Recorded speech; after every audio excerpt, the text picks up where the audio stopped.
Assalamualaikum warahmatullahi wabarakatuh. Jumpa lagi di Radio Jurik. Alangkah lebih baiknya buat yang baru menemukan Radio Jurik, bantu di subscribe dan dipijit tombol loncengnya. Terima kasih.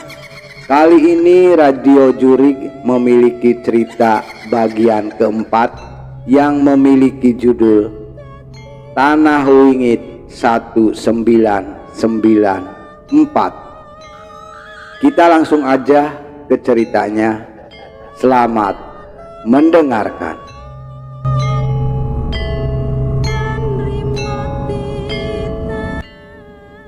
Teman gendis, tanah itu jahat. Percaya atau tidak, tanah itu terus mencari korban. Seorang pria bungkuk yang sudah sangat berumur menghadangku saat sedang menemani ibu di pasar. Ia menghampiriku saat sedang menunggu ibu dan gendis yang sedang memilih sayuran. Maksudnya apa, kek? Tanyaku penasaran. Maksudnya nyawa kalian dalam berbahaya. Pergi sekali lagi, kalian harus pergi, alasnya dengan raut wajah yang menunjukkan sangat ketakutan. Ia pun segera meninggalkanku dan pergi meninggalkan pasar. Tanpa ia suruh pun kami sudah ingin segera meninggalkan rumah yang mengerikan itu. Apalagi setelah kejadian keranda kemarin, aku benar-benar merasa ada sesuatu yang berbahaya dari tanah ini. Tapi saat ini kami masih tak berdaya dengan keadaan kami. Memang sudah menjadi takdirku saat sudah bekerja nanti. Aku harus bisa membawa ibu dan gendis pergi dari rumah itu. Bu, gendis kapan didaftarkan ke SD? Tanyaku yang mulai khawatir akan pendidikan gendis. Awal tahun ajaran berikutnya saja. Saat ini belum ada yang bisa mengantar jemput dan mengawasin dia, balas ibu. Memangnya enggak apa-apa, Bu? Tanyaku. Ya mau gimana lagi, setidaknya kasih ibu waktu 1 tahun dulu untuk menabung. Terpaksa gendis yang harus mengalah, jawab ibu. Aku sudah mendapatkan sekolah yang jaraknya cukup jauh dengan berjalan kaki. Tapi terkadang aku mendapat umpangan boncengan dari Gimin, teman kelas yang desanya bersebelahan dengan desaku. Tapi sayangnya gendis tidak seberuntung aku. Tapi gendis jangan sering ditinggal di rumah sendiri ya, Bu, pintaku yang sangat khawatir dengan adikku satu-satunya itu. Ibu pun tersenyum dan mengelus kepalaku. Bu, Mukti pulang. Aku pulang sekolah pukul 2 siang. Sekolah di sini pelajarannya tidak sepadat di kota. Sebenarnya aku sedikit senang saat mengetahui hal itu. Jangan pergi dulu, gendis belum selesai. Dari jauh aku melihat gendis sedang berbicara dengan seseorang. Tapi saat aku menatap ke arah ia, memandang, sama sekali tidak ada siapa-siapa di sana. Kamu ngomong sama siapa, gendis? Tanyaku. Gendis hanya menunjukkan ke salah satu sisi rumah yang kupastikan tidak ada apa-apa di sana. Jangan bercanda, balasku. Gendis pun menatapku sebentar dan segera berlari ke kamarnya. Apa mungkin ucapanku ada yang menyinggungnya? Mungkin benar kata ibu. Gendis sedang menghayalkan seseorang teman. Sepertinya aku kurang meluangkan waktuku untuk bermain dengannya. main sama Mas Mukti aja yuk, ajakku sembari merayu gendis yang bermain sendirian di kamar.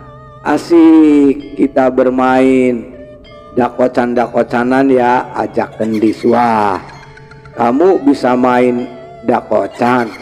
Siapa yang ngajarin? Ibu, tanyaku. Bukannya menjawab, gendis malah menunjukku ke salah satu sisi rumah lagi yang sekali lagi kupastikan tidak ada apa-apa di sana. Sudah, kita main saja, ucapku. Jujur, aku mulai cemas dengan gendis. Bu, memangnya gendis sering bicara sendiri begitu ya Bu? Tanyaku sambil membantu ibu mencabut dedaunan dari pohon singkong untuk disayur. Iya, namanya juga anak kecil. Memangnya kenapa? Tanya ibu. Enggak Bu, Mukti khawatir. Soalnya waktu ditanya dia ngomong sama siapa, dia selalu menunjukkan tempat yang tidak ada siapa-siapa, balasku. Ibu juga bingung. Semoga saja itu memang hayalan, sedang bermain. Tapi kalau memang ada sosok lain yang berkomunikasi dengan dia, doakan saja. Semoga bukan sosok yang jahat, balas ibu. Kalau ibu sudah berkata seperti itu, sepertinya aku juga tidak bisa berbuat banyak. Setelah kejadian-kejadian itu, beberapa kali aku memergoki gendis sedang berbicara dengan seseorang. Aku pernah mengintip tanpa ia sadari, tapi tetap saja aku tidak melihat apapun. Gendis kalau bosen ajak main Mas Mukti aja ya. Kalau Mas Mukti ada di rumah pasti Mas Mukti temenin, ucapku berusaha untuk semakin dekat dengan gendis. Iya Mas, tapi kan enakan main sama anak-anak, kata gendis juga. Balasnya sangat polos. Anak-anak? Aku mencoba berpikir positif. Mungkin saja ia membayangkan sedang bermain dengan anak-anak seumurnya. Sudah cukup lama aku tidur terpisah dari ibu dan gendis. Aku pun mulai terbiasa dengan hal-hal aneh seperti suara dari luar, angin yang tiba-tiba berhembus di kamar, hingga benda yang bergerak. Selama tidak ada yang menampakkan diri, sepertinya aku bisa untuk mengacuhkannya. Tapi malam ini berada di tengah tidurku, tiba-tiba aku terbangun dengan perasaan aneh. Ada sesuatu yang berat menindih tubuhku. Jelas saja rasa takutku kembali muncul. Apalagi aku pernah mendengar cerita tentang orang yang ketindihan makhluk halus. Aku pun mencoba mengatur napas dan melawan rasa takutku. Perlahan aku mencoba membuka mata dan kembali aku dikejutkan dengan apa yang kulihat. Sesuatu yang hitam dan cukup besar menindih tubuhku. Aku memastikan bentuknya dan mendapati ada bagian tubuh ular yang menindih tubuhku. Tapi itu baru permulaan. Saat aku mengecek mataku dan berusaha melepaskan diri, aku menemukan salah satu ujung dari tubuh ular itu adalah seorang anak kecil. Sebentar aku mengingat anak kecil itu. Itu adalah sosok anak yang menampakkan diri saat awal-awal aku menempati kamar ini. Saat itu ia hanya menunjukkan setengah badannya saja, dan tidak kusangka setengah badannya adalah ular. Mengetahui aku tersadar, anak bertubuh ular itu melepaskan tubuhku dan keluar menembus pintu kamarku. Aku pun mulai merasa lega dan kembali mencoba menutup mataku. Tapi perasaan aneh kembali terjadi. Belum sempat aku tertidur, aku merasa ada sesuatu yang menatapku dengan tajam. Aku pun membuka mata lagi dan mendapati anak-anak bertubuh ular itu berada di hadapanku lagi. Tapi saat mengetahui, aku tersadar lagi. Ia pun pergi ke arah pintu lagi. Tunggu, apa dia ingin aku mengikutinya? Aku pun mencoba membuka pintu dan mendapati sosok anak bertubuh ular itu menantiku di arah ruang depan. Ia pun berjalan lagi menembus pintu depan. Sepertinya dugaanku benar. Ia memintaku untuk mengikutinya. Tapi sepertinya aku tidak akan mengikutinya terlalu jauh. Tapi aku merasa ada yang aneh. Pintu depan tidak terkunci. Saat itu aku mulai cemas. Aku melangkah ke arah pintu dan membukanya sesuai dengan kemauan anak itu, dan mendapati ia berhenti di teras rumah. Ia seperti tidak bisa melangkah lebih dari itu. Tapi masalahnya bukan itu. Ada seseorang anak kecil di halaman. Aku bisa memastikan dengan jelas bahwa itu adalah Gendis. Gendis, ngapain kamu di luar? Ayo masuk, teriakku panik saat melihat Gendis berdiri sendirian di halaman. Sayangnya ia hanya menatap ke arah hutan, membelakangiku dan rumah kami. Gendis, aku berteriak sekali lagi dan berlari ke arahnya. Tapi Gendis bertingkah aneh. Dia tertawa sedikit-sedikit dan kadang-kadang tersengal-sengal sembari memandang dengan mata melotot. Kulitnya memucat dan tawanya menyaringi mengerikan, yang sama sekali tidak sama dengan tawa Gendis. Gendis, kamu kenapa? Ayo masuk, teriakku sembari menarik tangannya.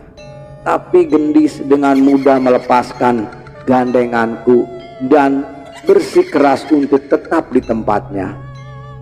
Apa ini berarti Gendis kesurupan?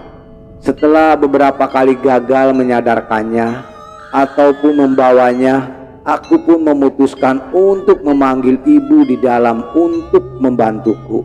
Bu, ibu bangun.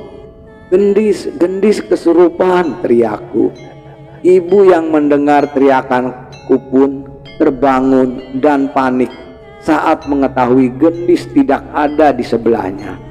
Di mana? Gendis di mana? Teriak ibu sambil panik. Di halaman, Bu, jawabku. Ia pun segera berlari ke arah Gendis dengan wajah yang sangat cemas.